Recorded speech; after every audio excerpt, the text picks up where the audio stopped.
Hey guys, I'm Alan. I'm Chris. And this is Revival Cycles, and this is a Vincent motorcycle.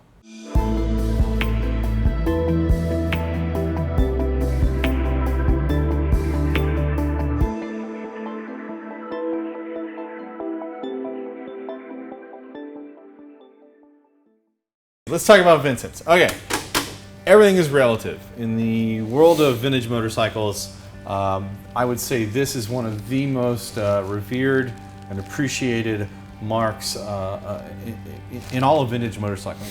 From the late 30s through the early 50s, they were still revered as like really the fastest, finest motorcycle built, wouldn't you say? Yeah, I agree. And it was the sport bike of the 40s and 50s. Right, of the 40s and 50s. They're just motorcycles like the rest, but there's some really fine elements to how this thing was designed, built, and of course what it did.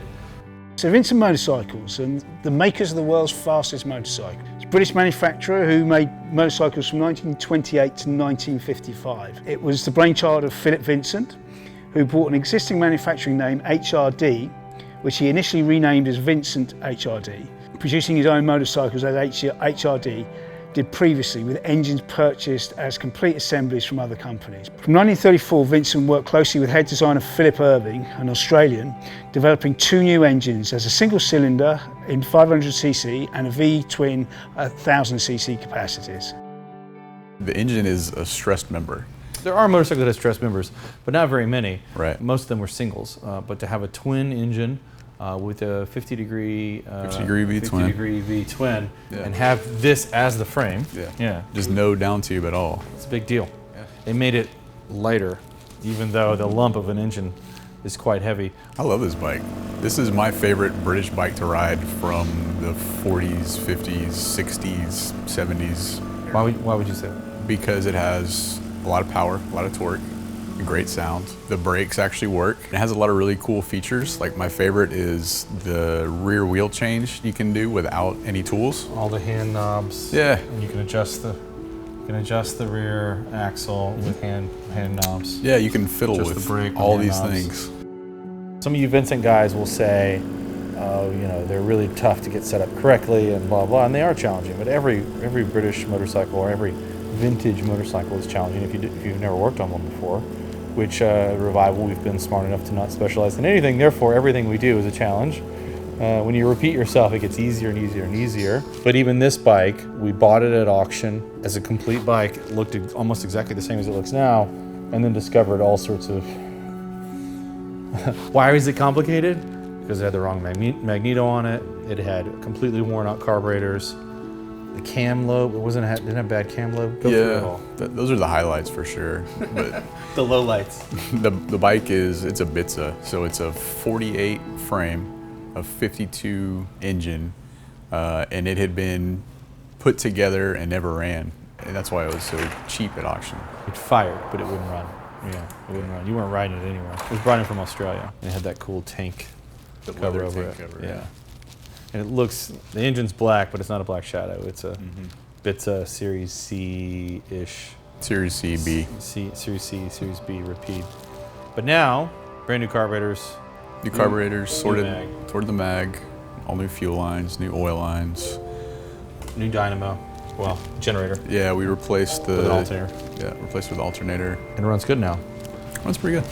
But it looks the same, and it's got now many thousands of dollars. At this point, probably 100 hours plus worth of labor into it to try to get it right. Chris says it's 95%. I haven't ridden it since the beginning, which was we first got it running. Now that it's had all these new upgrade parts, I'm looking forward to riding it.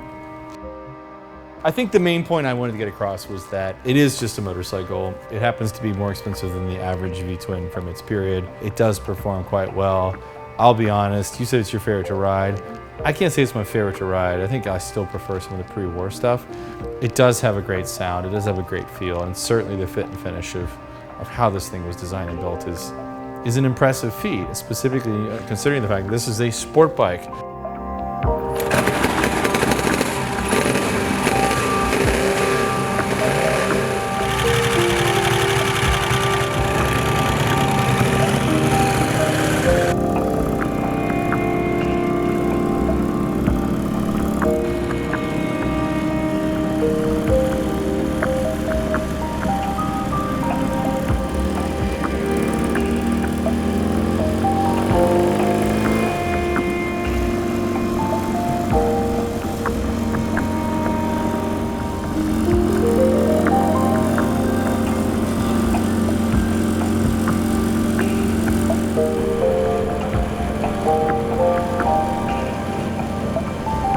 thanks for watching. We'll try to do more updates on other cool bikes that are in the shop later. Bye-bye. Go wash your hands. Now's the time of video where most people ask for money or donations or whatever. I'm not gonna ask you for that. What I'm gonna say to you is, if you wanna see more videos and you wanna learn more of what we've learned, and you wanna see a deep dive into a lot of these topics, go to our website and buy something. We sell everything from motorcycle gear, helmets, motorcycle parts, specialized tools. We sell lots of things, and they've all taken us years to figure out what the best stuff is, and we figured it out. So go to revivalcycles.com. There's some really good stuff there. Everything from like kick-ass hand grips from Posh to Radiance LED lighting and everything in between. We want to teach you what we know, but this stuff takes time and it takes real effort to make these videos and make them good for you guys. So go support us by helping yourself to the cool stuff you already need. And it helps us because we make a little bit of profit and then we can justify doing more videos. Thanks for your support.